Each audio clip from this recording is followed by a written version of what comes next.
Bueno, voy a tomar primero esta idea del entorno, ¿no? Porque hablamos de entornos competitivos y solemos no describir el entorno competitivo.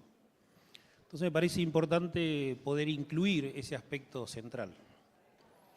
Cuando hablamos de entornos competitivos, hoy, con el peso específico que tiene el conocimiento intensivo en cada una de las cadenas de valor, no podemos dejar de mencionar entonces cuál es el estado de situación efectiva de los distintos organismos del sistema científico y tecnológico y universitario argentino, qué es lo que efectivamente brinda en términos a veces de red, a veces de sistema, a veces de interacciones ad hoc con clústeres, armado de distritos, distintas formas de organizar el territorio sobre la base y el vínculo con los sectores económicos, pero que han ido convirtiendo en imprescindibles estas instituciones que voy a enumerar en general como sistema científico, tecnológico, de innovación y universitario, ¿no? Entonces, primer punto, ¿qué ha ocurrido entre el año 2023, primer trimestre, y el año 2026?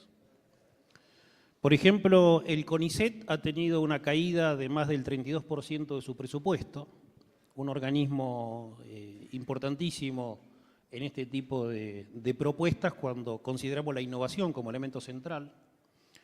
Algunos organismos que son muy significativos para la diaria, diríamos, de la región, como el SEGEMAR, el Sistema Geológico Minero, que ha caído más de un 22% en su presupuesto. Todo lo que hemos denominado como el programa de promoción de la investigación y la innovación, que las cifras ya superan lo razonable, casi el 80% o más, como una caída general en los usos presupuestarios. Ayer tuvimos desde la agencia una reunión con CONAE, porque el intendente mencionó la existencia de un observatorio oceanográfico. Ese observatorio lo juzgamos imprescindible a la hora de evaluar en los entornos competitivos que se pueden desarrollar, tiene muchas funciones, pero una de ellas es que presta información clave para las actividades económicas actuales y futuras que esperamos para el Golfo San Jorge. En el caso de CONAE ha caído un 59%, cuando hay además proyectos estratégicos como Sabiamar, por ejemplo, que es un proyecto que es imprescindible para el desarrollo oceánico de la Patagonia, y ese proyecto que se viene ralentizando y generando distintas formas de ser evaluado. Yo no logro imaginarme un entorno competitivo que no tenga un sistema educativo floreciente, sólido y con calidad e integración. Sin embargo, una buena cantidad de programas. Hay uno que era muy significativo para el desarrollo nacional, que es el FONIT, que genera ingresos compensatorios para aquellas regiones y provincias que no tienen, digamos, que tienen salarios por debajo del promedio. Ese programa fue eliminado directamente en el 100%.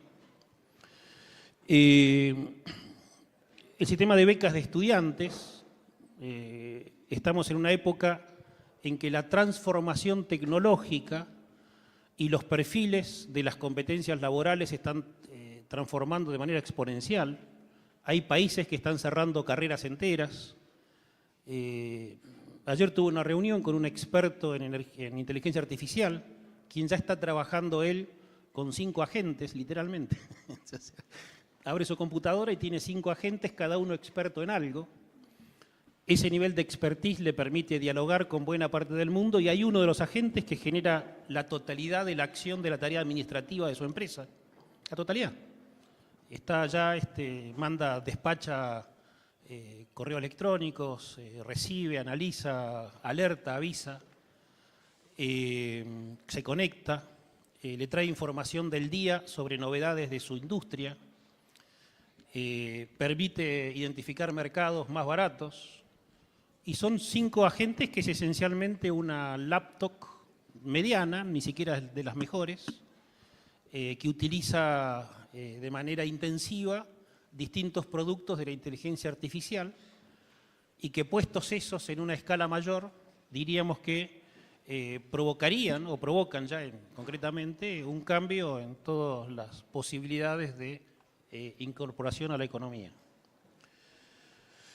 El desarrollo productivo, bueno, hablamos de la Secretaría de Desarrollo Productivo, cuyo presupuesto cayó casi al 80%. No cayó el 20 y tiene el 80%, cayó el 80 y tiene el 20%. Con lo cual todos los programas de promoción de pymes han desaparecido.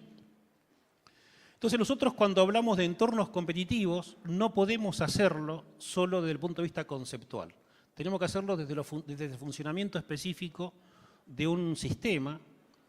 En el sentido estricto, un sistema habilita acciones deliberadas del desarrollo. Entiendo quienes conversan sobre el ecosistema, que introduce aspectos más evolutivos, más propiamente seguramente compatibles con las teorías del mercado. Pero claramente cuando pensamos nosotros en nuestra propia región, tenemos que pensar en cómo reorganizamos o cómo le damos una nueva forma organizativa a las tradicionales que traía la producción. Nuestra región, fue dicho por los expositores anteriormente, tuvo y tiene una dinámica considerada desde el punto de vista de la extracción. Sin embargo, hubo periodos en los cuales la industria generaba sus propios insumos y procesos productivos, como el caso de YPF estatal en su momento, y había construido un verdadero clúster en el desarrollo, que incluía el desarrollo tecnológico. Para aquellos que no saben de la historia de YPF, podríamos mencionar que en el año 1947, por un decreto del entonces presidente Perón, se incorporaba un premio para todos aquellos trabajadores, cualquiera sea su nivel, que integraba alguna organización, alguna empresa estatal, para que su innovación fuera premiada. El premio era muy simple. Si presentaba una innovación que mejoraba y optimizaba la producción, es decir, hacía más competitivo a la empresa en el territorio, se le daba un premio y podía elegir un país de referencia, un sitio en el cual podía profundizar ese conocimiento durante 6 meses. La empresa le debía pagar el pasaje y debían generar y gestionar para que eso ocurriera. Ese debate naturalmente derivó luego en posiciones como una universidad organizada por y para los trabajadores.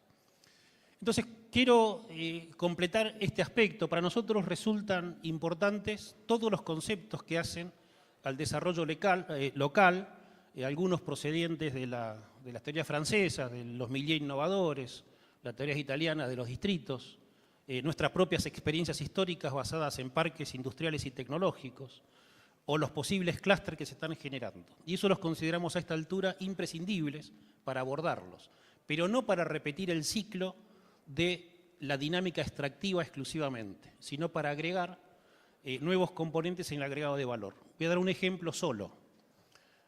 Por acá nomás pasa, el primer gasoducto que se hizo en Argentina, de hecho tuvo su nacimiento acá, ¿no? 1952, un gasoducto construido en tiempo récord. Sin embargo, esta región nunca pudo construir empresas que agregaran valor a ese gas que pasaba por la región. Hoy se habla del tema porque claramente son insumos que por un lado, dan respuestas a las exigencias de nuevos parámetros del cambio climático, pero por otra parte son insumos estratégicos a la hora de considerar la industria de la alimentación.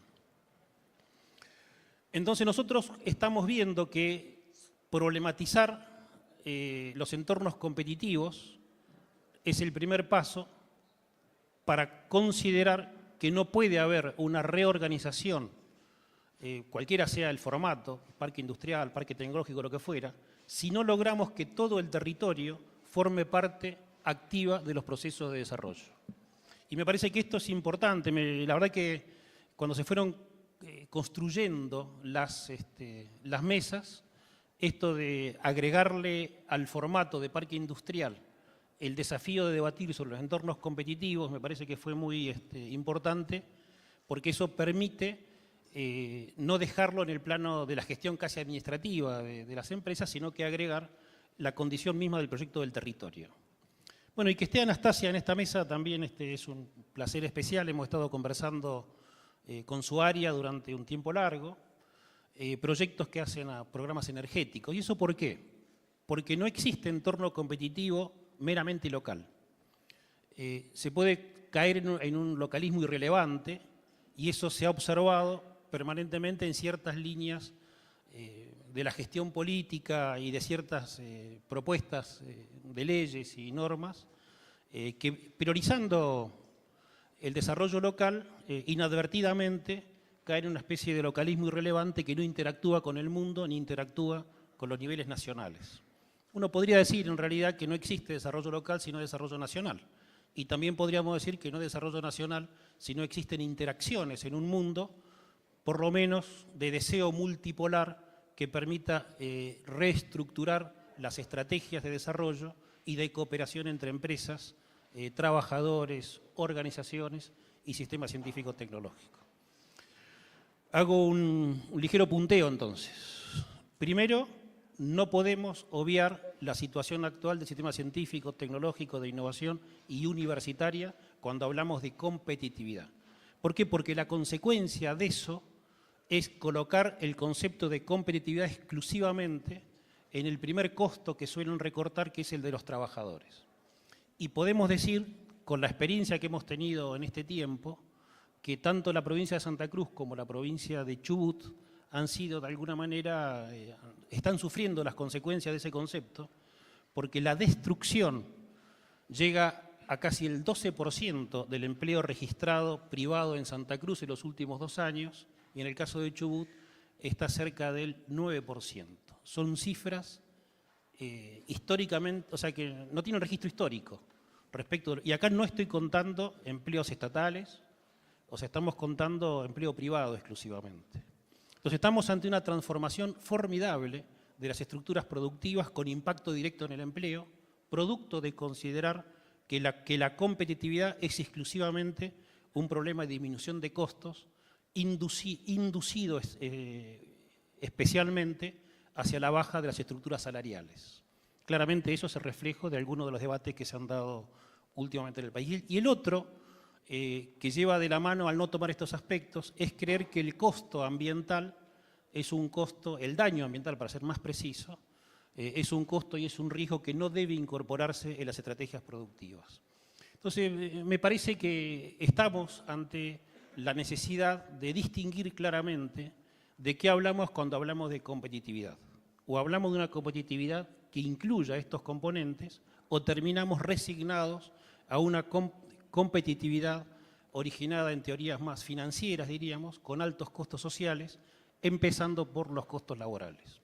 Bueno, ese es mi aporte al debate del día de hoy. Muchas gracias por la atención.